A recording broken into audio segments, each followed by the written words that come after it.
For the latest in strategic affairs, subscribe to our YouTube channel. Click the bell icon for updates. Welcome to the Gist on Strat News Global.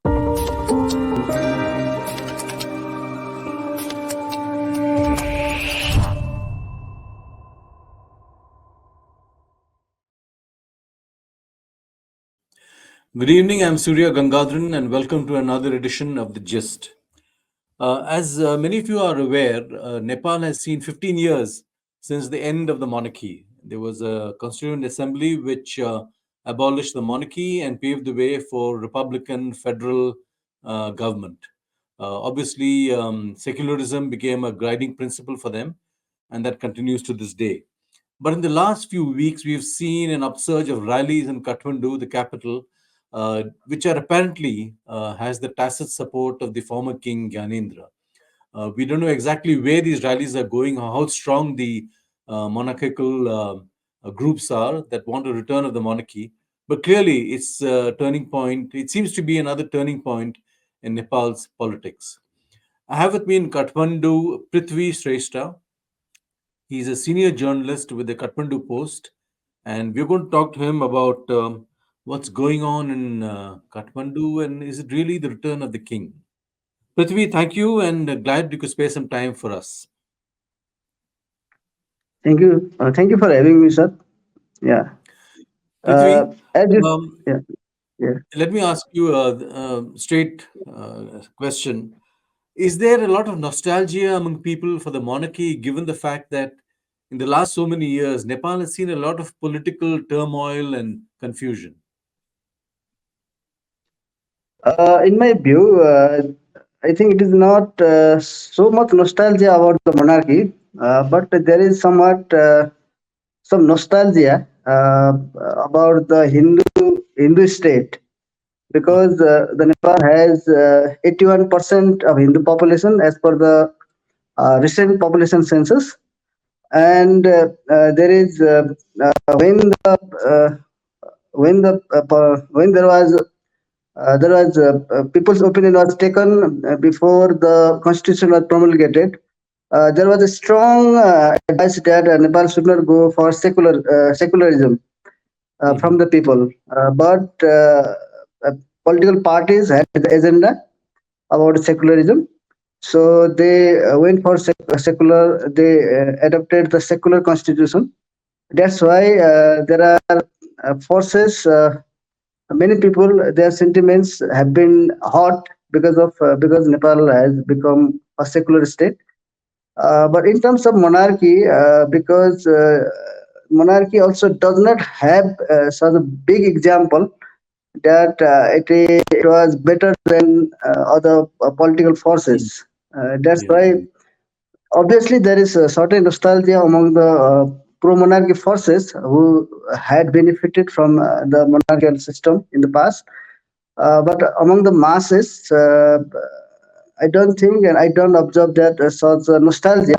But obviously, because of the failure of the political parties in the recent years, because of the political instability, there is a popular the pro-monarchy forces are seems to be going stronger, but it has not yet been translated in electoral politics I because see. the only political forces, political party which is pro-monarchy in Nepal is Rashtriya Prajatantra Party, Yeah. which has just 14 seats in the 275 strong parliament, House of Representatives.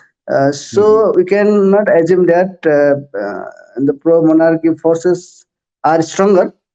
But what we can say that because of the failure of the other political parties, they may go. There may be stronger voices in the future. Yeah, that's right. That's okay. So you're telling me that there is nostalgia for the fact that Nepal was a Hindu kingdom and people want to return to that. Is this something which is this growing? I mean, you mentioned that there was a lot of dissatisfaction among people when Nepal was declared a secular republic. So now, are you seeing a popular upsurge against that, demanding a return to Hindu to the Hindu kingdom status? It is not so strong now if we see the politically, but in terms of sentiments, it is still there that Nepal should be a Hindu state because possibly because of Nepal has majority of population are Hindus. But it has not been translated into the political forces and a political struggle so far. Uh, So who are the but people, its popularity is Prithvi? growing. Okay. So who are the people, Prithvi, who are leading this? Are they young people? Are they members of Prajatantra Party? Are they spin-offs from other parties? Who are these people? There are some forces, some actors which are currently leading the pro-monarchy rallies. One is the Rashtriya Prajatantra Party, which is in the parliament. It Mhm. recently organized an event where former king was invited, and there were pro-monarchy chants during that event. And it is in favor of uh, a monarchical system, constitutional monarchical system, and uh, uh, in the state, and the evolution of the current federal system. And another one has emerged is the Durga Prasai. He is a businessman, a medical entrepreneur. He is a little controversial person because he has a strong link. He has had a strong link with former Prime Minister KP Sharma Oli and the current Mhm. Prime Minister Prasad also in the past, and he has certain business interest, and he could not Mhm. fulfill. And since the early 2023, he started to run a campaign for pro-monarchy, a re-establishment of monarchical system and the Hindu state. And because of his political rhetoric, he is also very much popular in the social media, Mhm. and he has been able to garner certain support. And in the Kathmandu, in recent days, he organized protests, and there were a sizable presence of people.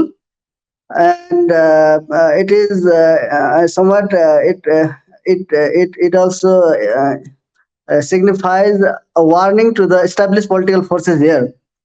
And Mhm.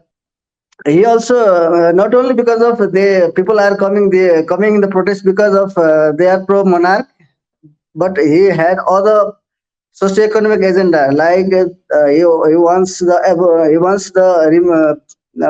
waiver of the loans, small loans to the people because of the Mhm. economic suffering. That's why such people who want their loans to the banks are waived. They are also coming in the protest because of his agenda. That's why we cannot say it's because of their love for the monarch. They are Mhm. coming to the street because of the economic situation. People are finding because Nepal's GDP just grew one point something in the last past fiscal year, and there is high inflation. That's why, and even in the economy is a very bad situation. And there is no businessmen say there is no demand for goods and services. That's why people are also living in large number, Okay. possibly more than 100 a day, 1,000 a day for foreign employment. That there is no jobs here, so people are hopeless. That's why people are coming to the street, and yeah, there's some anarchical situation. Yeah. So what about King Gyanendra? Is he behind all this? Some tacitly operating behind? It looks so, but he has not come forward very actively. He has been Mhm. participating in such and religious functions and somewhat political functions also. But he has not called for any protest demanding reinstatement of the monarchy and Hindu state. But Mhm. he has been active in various social gathering and various activities carried out by the pro-monarchy forces. But he has not spoken. Last time he spoke about in the National Democracy Day in February. He had issued a statement that the political parties and the ex-monarch should join hands. Mhm. His statement at that time was that, and but he has not made any statement since. I have not seen him making any statement since then. But obviously, it's a so long, it has so long tradition of the monarchy here, and he wants a restatement of the monarchy. But he has not openly called for the restoration of monarchy in rallies and some statement here. So, Prithvi, is there any indication that the BJP in India may be involved or groups around it? Uh, there is no direct. So far, it has never seen that the BJP is directly involved in these creating such inspiring people to go for protest. But there is a obvious links, obvious relation between. There are certain forces within the BJP, particularly RSS. RSS linked organizations, they are also demanding the restoration of monarchy and a Hindu state. But there is no direct connection with the BJP and the monarch.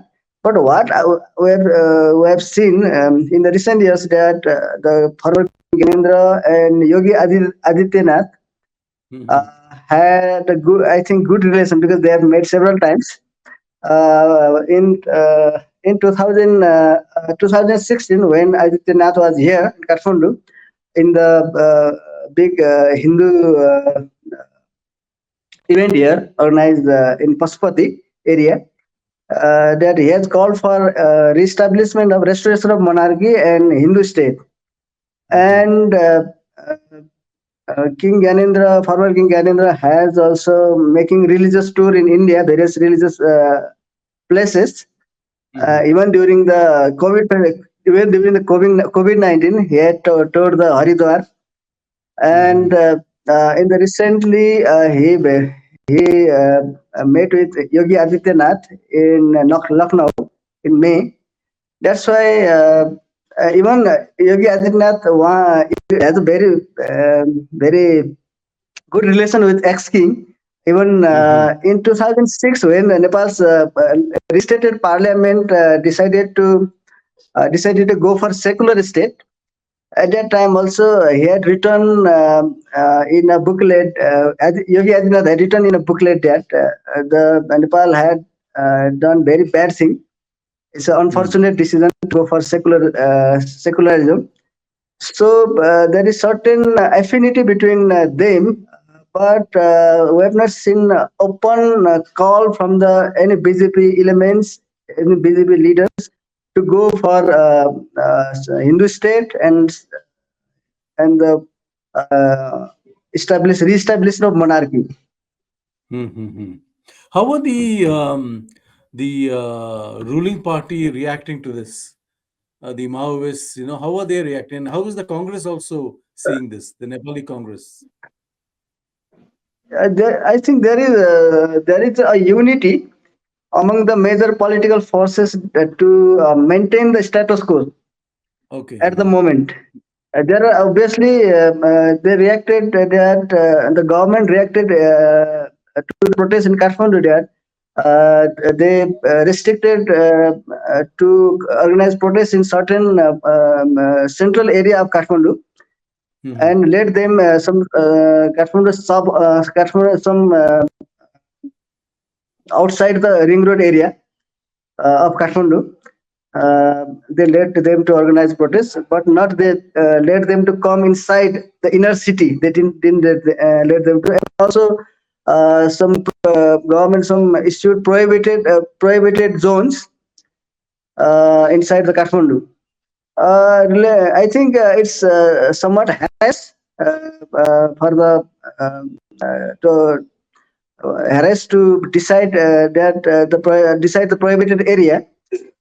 But the government is somewhat alarmed by the possible violence as well as possible support, increased support for the pro-monarchy forces.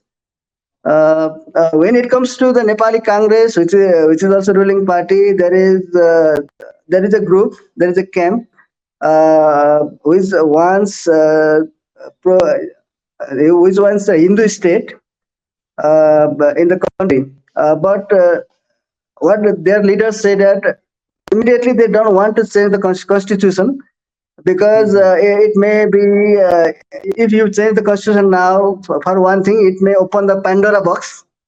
That's why there will be many demands for many changes, so the implementation of constitution will be very difficult. Yes. What about the Chinese? What is the view of how the Chinese are seeing all this? Actually, they are not speaking anything.